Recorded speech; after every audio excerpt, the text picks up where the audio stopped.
Olá, amigos, sejam todos muito bem-vindos a mais um vídeo aqui no canal Tarô por Juliana Castro, Tarô e Terapias por Juliana Castro.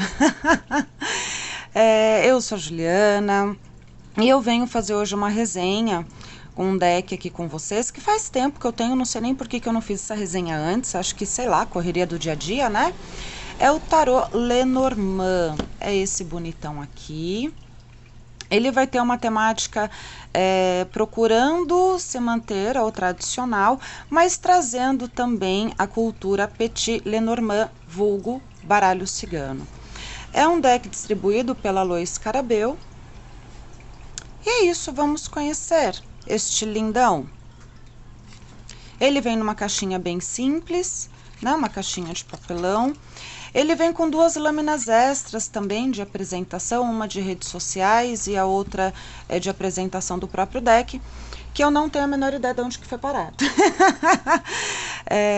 Ele vem com esse livreto, que vai ter estes idiomas aqui, não vai ter, né, o nosso lindo português, infelizmente, mas é um livreto bem sucinto, tá? Tá escuro o vídeo, deixa eu ligar, ver se melhora. É um livreto bem sucinto, bem simplesinho, tá? Fácil de traduzir também, mas que não vai ter grandes informações, tá bom?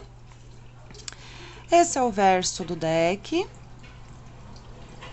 As cartas, gente, eu tenho ele já há um tempo. Como eu falei pra vocês, eu não sei por que eu não fiz essa resenha antes. Tá a menor ideia do porquê. Eu acho que é correria mesmo. Ele vai ter uma qualidade muito boa de carta, ele me dá a sensação daquela carta que é meio plástico, meio papel, sabe? Muito parecido com a qualidade dos decks da US Games. Esse é o verso.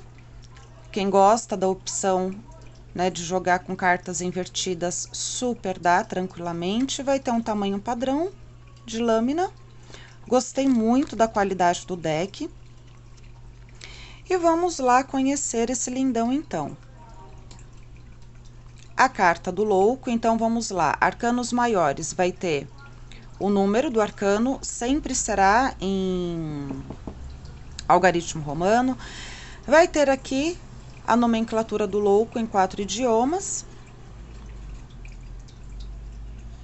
E aqui o louco está sendo retratado como um andarilho, né? Um mendigo. Com seu fiel amigo aqui. E interessante falar que esse louco, ele tem um cajado aqui para guiar ele no seu destino, no seu caminho. E essa trouxinha aqui, ela tá rasgada. O conteúdo dessa trouxinha tá caindo. Aqui nós temos a carta do mago. Literalmente um mago, né? E ao contrário do que geralmente a gente vê nos decks, esse mago ele não tá com a representação dos 4 elementos em sua mesa. Aqui, a sacerdotisa.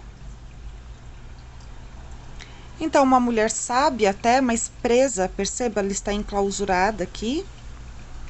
Essa grade aqui me dá a sensação de prisão mesmo, não me dá a sensação de que ela tá na casa dela e que é uma janela, sabe? Aqui me dá a sensação de prisão, mas que ela está super confortável aqui com seus conhecimentos todos, com tudo que ela precisa. Diferente também, né? A imperatriz, aqui como uma grande rainha.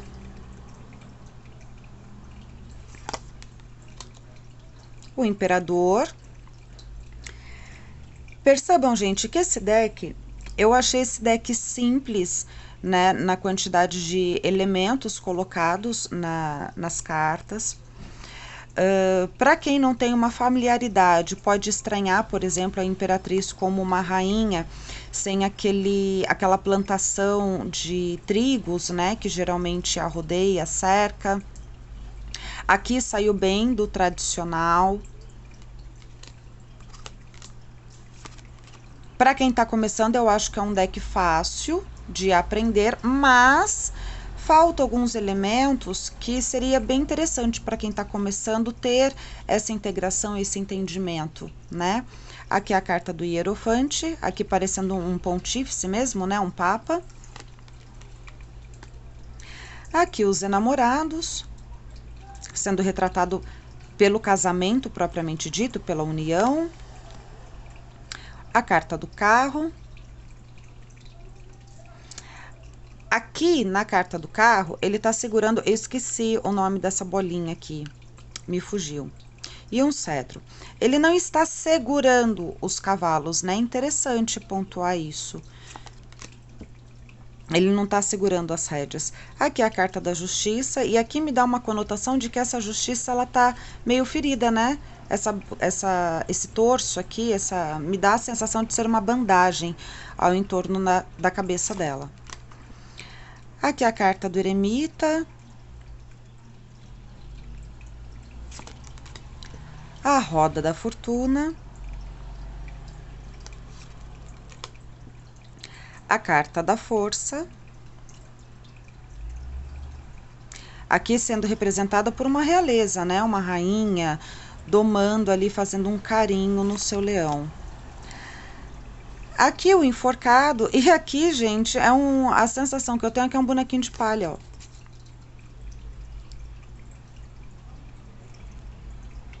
As mãozinhas de palha, né? A carinha de palha. Tem uns dizeres aqui, né? Liberte a fraternidade, acredito que seja isso. A carta da morte. Literalmente, né? A carta da morte. Aqui retratando uma morte propriamente dita, né? Uma guilhotina, um homem sendo colocado na guilhotina. E aqui a morte vindo buscar. Retratou muito o significado da palavra morte, né? E na minha visão, pelo menos, a carta da morte não necessariamente é isso. A temperança. Gostei muito dessa carta, muito mesmo. Aqui a carta do diabo sendo retratada, então, por aquela história bíblica, né? De Adão e Eva no paraíso, comendo o fruto proibido, as tentações. A carta da torre aqui não se limitando somente à torre, é todo um reinado sendo destruído, né? A carta das estrelas, um senhor observando essas estrelas.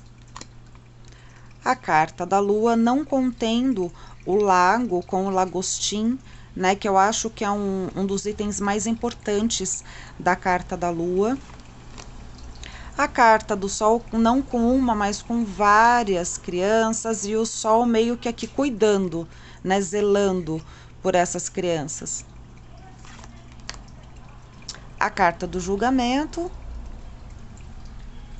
Aqui, literalmente, uma mulher levanta da cova, aqui pessoas saudando, reverenciando essa presença angelical.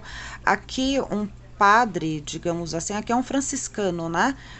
Rezando, orando por essas pessoas, talvez esteja orando agradecendo, né, pela presença do anjo, mas também orando pelos fiéis. A carta do mundo. Interessante essas duas pirâmides aqui a Sophie sendo retratada. Sophie, para quem não sabe, é a sabedoria. E vamos agora para o naipe de copas, começando então pelo as. Então aqui novamente o número, a nomenclatura do que se trata, tá? 2 de copas, aqui o 2 de copas, ele não tá retratando duas pessoas, né? E sim uma mãe cuidando dos seus rebentos. Diferente. 3 de copas, a alegria, a celebração em conjunto. 4 de copas, aqui ela tá entediada, né? Nada diverte. Pensamento meio melancólico, digamos assim, uma impressão de insatisfação, né? 5 de copas aqui, começando então, ao meu ver, a primeira coligação com Lenormand, que é a carta da raposa, né? Eu não entendi o porquê, eu acho que até por isso que eu não fiz a resenha, eu acho que eu falei, vou estudar um pouco melhor esse deck para depois falar, e aí com a correria, gente, eu não consegui. Mas eu uso de vez em quando esse deck, tá? Até porque não fui estudar a fundo ainda as cartas. Vocês que acompanham o canal estão vendo aí a quantidade de unboxing. Tem muitos livros ainda para eu ler, muitos para traduzir. Eu trabalho muito, né? Eu sou terapeuta holística, então trabalho muito com atendimento com tarô, com constelação familiar. Tem as terapias, né, guiadas através do tarô. Então, tenho 3 filhos, então é meio corridinho aqui para mim. Não é uma missão fácil. Aqui, e por que eu tô te contando tudo isso para vocês? Aqui na carta do 5 de copas, para mim é uma melancolia, é uma tristeza, né, da pessoa estar olhando para aquilo que está dando tudo errado na vida dela, ao invés de olhar que talvez aquilo que não está acontecendo do jeito que ela queria possa ser um livramento. E aqui, colocando a carta da raposa como a representatividade do 5 de copas, particularmente eu não vi sentido. Eu não entendi. Talvez eu precise olhar mais, me conectar mais com essa carta para conseguir entender, né, o que a figura raposa vem retratar aqui, né? Aqui o 6 de copas e aqui mais uma ligação com Lenormand, que seria a carta das crianças, né? E o 6 de copas vai falar da nostalgia, vai falar da nossa infância, né? De sentimentos oriundos da nossa infância. Aqui o 7 de copas. 8 de copas. 9 de copas. 10 de copas. Essa carta aqui, eu não vejo ela no Lenormand. Na verdade, essas duas cartas aqui. Essas duas eu não vejo nenhuma ligação com Lenormand, mas vejo com a Sibila italiana. Tem uma carta muito parecida com esta aqui na Sibila. Se eu não me engano, é a carta da reunião. E aqui também, se eu não me engano, a carta da Constância. Ela é exatamente essa figura aqui. Exatamente assim, né? Muito próxima do que é a carta da Constância.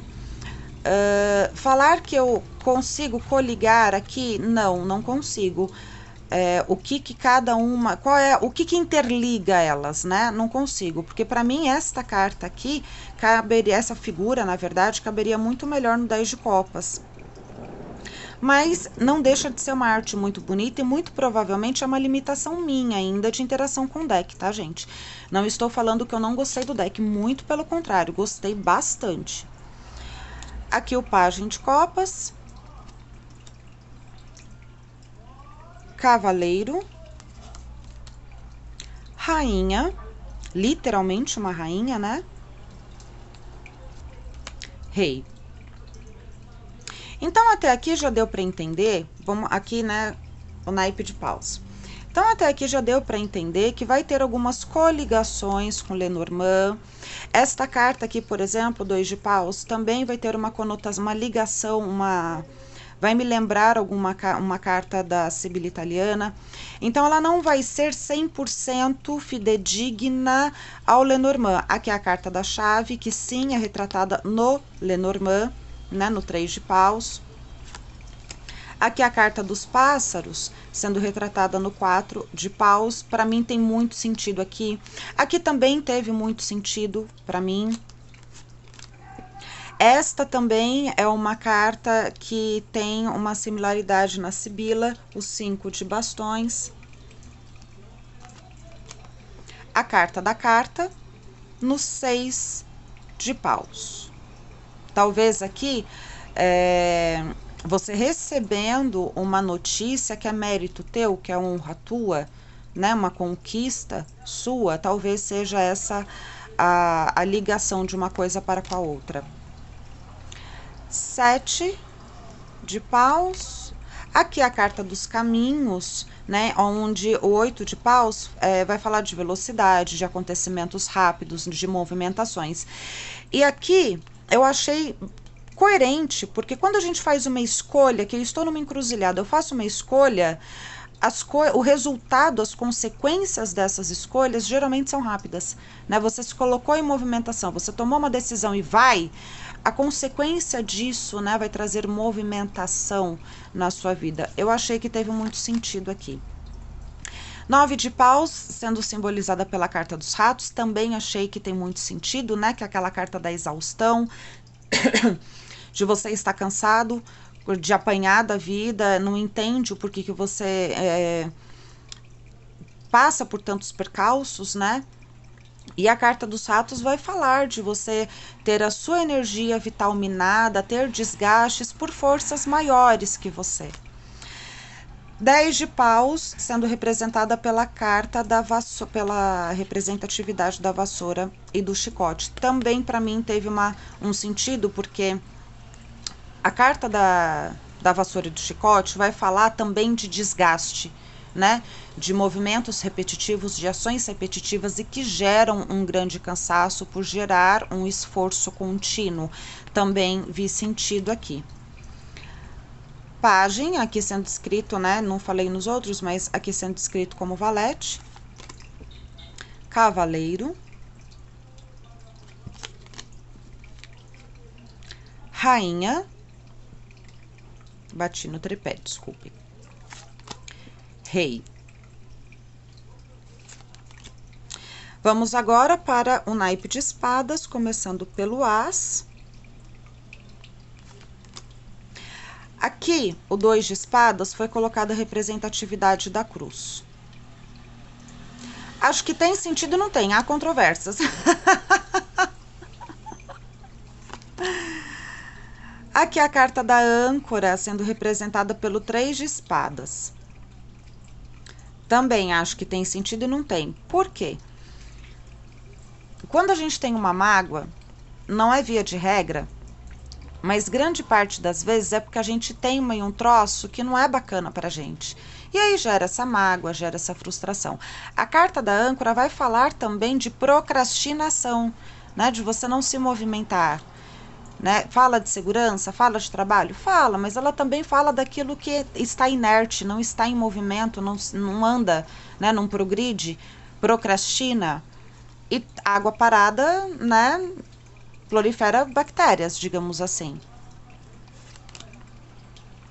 4 de espadas. Eu não entendi. 4 de espadas é aquele repouso forçado, né?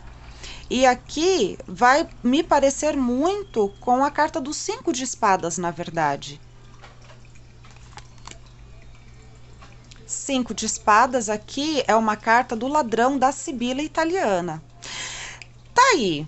Eu tô começando a entender muito melhor esse deck depois de começar a estudar a Sibila. Esse deck tá tendo muito mais sentido para mim depois de estudar a Sibila, de começar, né, nos meus estudos com a Sibila. Pode ser que eu consiga me interagir mais com esse deck conforme eu for estudando as Sibilas. O 6 de espadas, aqui sendo retratada pela carta do navio. 7 de espadas. 8 de espadas também, tem uma carta da Sibila que é bem parecida com esta aqui. Aqui no 9 de espadas tem uma carta da Sibila chamada prisão, que também é bem parecida com esse contexto aqui, bem interessante. 10 de espadas é aqui na Sibila, olha, agora já, olha, tá fazendo todo sentido. Na Sibila tem uma carta assim chamada carta do doente. Agora eu tô começando a entender um pouco melhor as figuras, porque no tradicional é uma figura, um homem, né? Um ser que está deitado com as espadas encravejadas, né, nas suas costas. E aqui é um doente, né? Uma pessoa debilitada. A doença, vamos lembrar que 90% das doenças que desenvolvemos no corpo, elas são psicossomáticas, então primeiro elas nascem no nosso mental, no nosso emocional, na nossa alma, para depois elas se manifestar, propriamente dito, no nosso corpo. Tem bastante sentido. Aqui o pajem de espadas, cavaleiro, aqui lembrando bastante o cavaleiro do Lenormand, rainha, rei. Gostei muito desse chão aqui, parecendo um tabuleiro de xadrez, né? Onde representa bastante a cabeça do rei de espadas, né? De pensar em cada passo dado, discernir, racionalizar bastante as coisas para não perder o controle. Aqui o As de Ouros também tem uma carta na Sibila italiana que retrata bastante esses tesouros aqui. O 2 de Ouros, aqui sendo representado então pela carta da árvore do Petit Lenormand. Não entendi? Aqui o 3 de Ouros sendo representado então pela carta do urso. Aqui tem uma carta também na Sibila italiana, que é exatamente essa cartinha aqui, eu não lembro agora o nome, sendo representada aqui pelo 4 de ouros. 5 de ouros aqui também, Sibila italiana, né? Um dinheiro inesperado, uma premiação, um dinheiro que acontece assim quando você menos espera, sabe? Tem uma carta na Sibila que retrata isso. E que também me dá um certo conflito ao olhar para o que é de fato o 5 de ouros. Aqui o 6 de ouros, barulho da rua. 7 de ouros,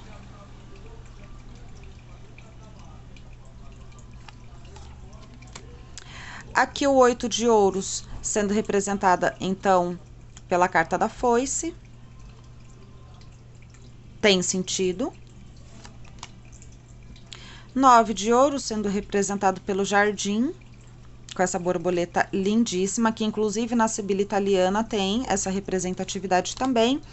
Aqui o 10 de ouros sendo representado pela casa e pelo cão. Aqui eu acho que foi uma junção de ambas as cartas. Pajem de ouros, cavaleiro, rainha, rei. É isso, gente. Qual que é a minha percepção desse deck? Eu acho que ele é um deck para estudo muito bom, tá? Por ter essa conexão, ele fala, né? Ele retrata que é um deck com a premissa do Lenormand. Porém, pelo que eu estou estudando agora, do Lenormand veio a Sibila italiana também. E agora que eu estou estudando a Sibila, esse deck teve muito mais sentido para mim. É um deck fácil para quem está aprendendo tarô? É super fácil. Eu achei as imagens simples, bem feitas, a qualidade do deck é muito boa, a qualidade das cartas, o tamanho das cartas, embaralha super bem. Quem joga o Lenormand e quer começar no tarô, talvez esse daqui seja uma opção muito boa, né? Então, quem joga Sibila e quer começar com o estudo do tarô, talvez essa daqui seja uma boa opção para ti. O único adendo aqui para mim é que falta alguns elementos importantes, né, que não necessariamente precisa retratar o tradicional, mas tem outras formas de colocar esses elementos, como por exemplo na carta do mago. Deixa eu ver se eu acho aqui. Aqui na carta do mago, por exemplo, eu acho que é importante a pessoa saber que ele tenha, qual é que alquimia que ele está fazendo aqui, né? Quais são os elementos? Aqui tem uma representatividade dele em cima da mesa, mas não tem nada que nos remeta aos 4 elementos, né, da vida. Terra, água, fogo e ar, né? Não tem nada que nos represente aqui. Então, eu acho que pecou em faltar alguns pequenos elementos importantes para o aprendizado, tá bom? Mas é um deck muito fácil de se ler. Como eu quero encontrar o sentido, então eu acabo que fico questionando um pouco as cartas. Isso é da minha natureza, tá? Sou assim com qualquer coisa. Mas eu gostei bastante desse deck, vou deixar aí na descrição do vídeo onde eu adquiri, foi na Amazon, aqui do Brasil. Percebam que embaralha com muita facilidade e desliza na mesa também muito bem. Tá bom? Assistiu até aqui? Deixa o seu like, se inscreva no canal, ativa o sininho de notificação e até a próxima!